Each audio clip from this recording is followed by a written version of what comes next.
I mean, I'd heard about Manna, and hearing about Manna and seeing Manna for your own eyes is two completely different worlds. What Manna Cafe does is we serve the poor. We do that through our soup kitchen. We're a mobile soup kitchen. We serve meals throughout the week. In the community, we're also a food pantry. We work with the homeless. We work with working poor. Our mission is to show the love of Jesus to those in our community and restore the dignity that it takes for them to start over sometimes, or just give them a hand up. But also we take hot meals to where the people are and we feed them, and also we share a word with them for us in ministry. So we just don't feed them naturally, we feed them spiritually as well. That's something we do, rain or shine. We're going to be there on the days that we say that we're going to be there, we're going to be there. And that's something that they can count on. You know, no matter what else is going on the weekend, Saturday morning, they're going to have a hot breakfast. We give out hot meals during the week, 5 hot meals during the week as a matter of fact, and we do food boxes for families. People are trying to work and trying to get ahead, but they just can't. We do serve the homeless, but that's a very small percentage of what we do. So our demographics, we have the elderly that come through who, you know, their retirement isn't what it looked like it was going to be. We have, like I said, the working poor. We have people who have been laid off for one reason or another. And we have people who worked hard their whole life and thought they would never be in a situation where they'd be coming through the line and need help. But you don't know what's going on in their life. You don't know what times they've come, you know, into. And we do have homeless people. We do have the single mom. We do have the family of 8. We have the families that have their kids and their kids' living with them. We have those that just lost their job, that just need it for 1 month to help them get by. And we have those that's been coming for years.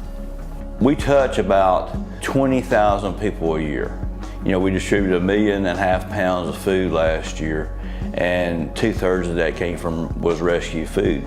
But in order to rescue that food, we have to have trucks, we have to have maintenance on the trucks, we have to pay drivers, we have to pay someone to keep inventory, that type of stuff. So for us to distribute that amount of food, there's a lot of expense involved that people really don't realize. You know, people start looking at money and they say, well, someone is getting a big paycheck. Nobody gets a big paycheck here. I think part of hunger is food waste in America, but also in Clarksville. That's part of what Manna does, is rescue food that's going to be thrown out. I think we as Americans are rich and we are picky, and we waste a lot of food. We throw out things that are perfectly edible. We're audited and we're health inspected. We're under the same rules as any other restaurant would be.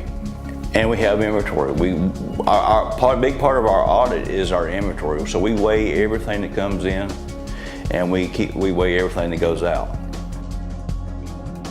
One of the misconceptions on what we do is people think, well, we just help those who don't work or those who are homeless.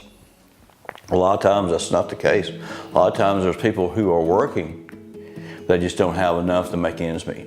You have families that lose their jobs, and some people lose their insurance, or some people made bad choices and they got out of jail, now they can't find a job, so they're on the streets.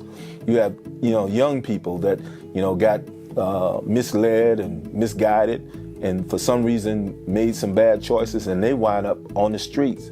And they're out there, some of them sleeping, you know, under bridges and different things like that, right here in this city of Clarksville.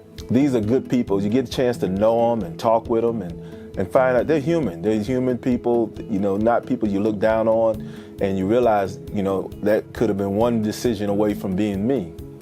Finances are always an issue. It's always a topic of discussion because we are, you know, privately funded. Volunteers are always needed as well. I think those two would rank high in needs.